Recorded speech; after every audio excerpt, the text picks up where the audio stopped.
तो दोस्तों सबसे पहले आपको बता दें कि सेथ रॉलिंस ने पिछले हफ्ते रॉ में सोलो सिकोआ की तरफ से सर्वाइवर सीरीज में वॉर गेम्स मुकाबला लड़ने से इनकार कर दिया था। इसके बाद सोलो ने स्मैकडाउन के आखिरी एपिसोड में ब्रॉन्सन रीड को अपनी टीम का 5वां मेंबर बनाया है।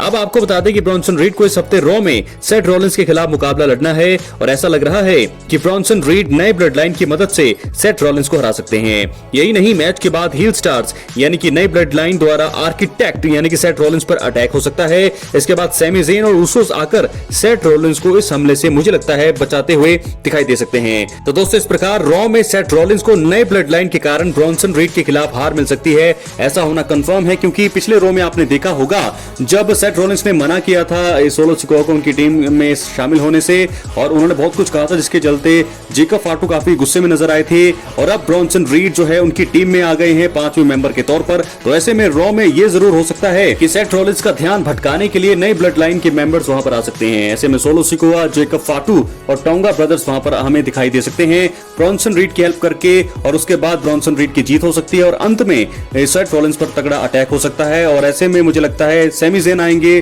उसूस आएंगे रॉलिंस को बचाने के लिए और फिर सेथ रॉलिंस जो है हाथ मिला सकते हैं सैमी ज़ेन के साथ और वो रोमन रेंज के साथ जुड़ सकते हैं 5वें मेंबर के तौर पर। ऐसा होते हुए मुझे दिखाई दे रहा है दोस्तों क्योंकि एक सेंस भी है क्योंकि ब्रॉन्सन रीड और सेथ रॉलिंस का की राइवलरी जो है बहुत ही ज्यादा पर्सनल हो गई है। तो ऐसे में अगर ब्रॉन्सन रीड को उन्हें हराना है, सर्वाइवर सीरीज में किसी तरह से हिस्सा लेना है ब्रॉन्सन रीड के खिलाफ, तो यही जरिया हो सकता है रोमन रेंज के साथ वो जुड़ जाएं 5वें मेंबर के तौर पर और उसके बाद वो अटैक कर सकते हैं, अपना गुस्सा निकाल सकते हैं ब्रॉन्सन रीड पर। हालांकि मैच के बाद क्या होगा सर्वाइवर सीरीज में तो वक्त बताएगा, लेकिन इस प्रकार मुझे ऐसा लगता है कि सेथ रॉलिंस ज्वाइन कर सकते हैं रोमन रेंज को सर्वाइवर सीरीज 2024 के लिए ब्रॉन्सन रीड के खिलाफ। ऐसा होता हुआ मुझे दिख रहा है। क्या है आप लोगों की राय? अपनी राय कमेंट बॉक्स में जरूर दें। इसके अलावा हम रुक करेंगे अगली खबर की और जो जुड़ी है फाइनल बॉस द रॉक से। दोस्तों आपको बता दें कि रॉक रेसलमेनिया 40 के बाद हुए रॉ में नजर आए थे।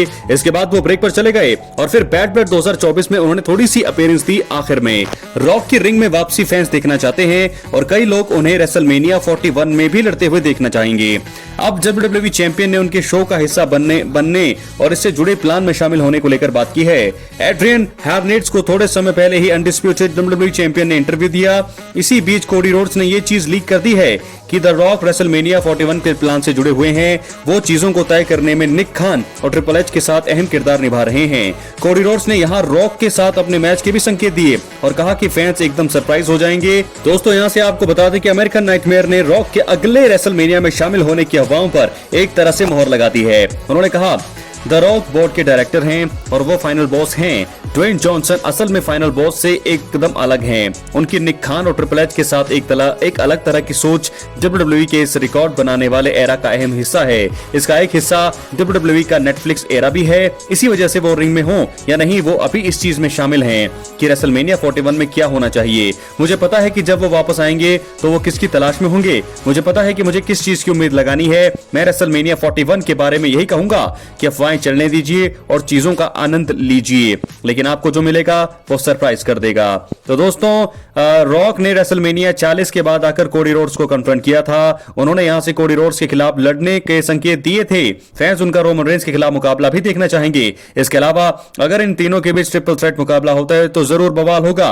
उनके पास कुछ अच्छे मैचों के विकल्प भी हैं। तो दोस्तों कोडी रोड्स ने कह दिया है कि वो पूरी तरह से तैयार हैं रॉक के लिए। अगर वो आते हैं तो बहुत सारी चीजें हमें देखने को मिलेगी। मिलते हैं अगले वीडियो में। बहुत बहुत धन्यवाद।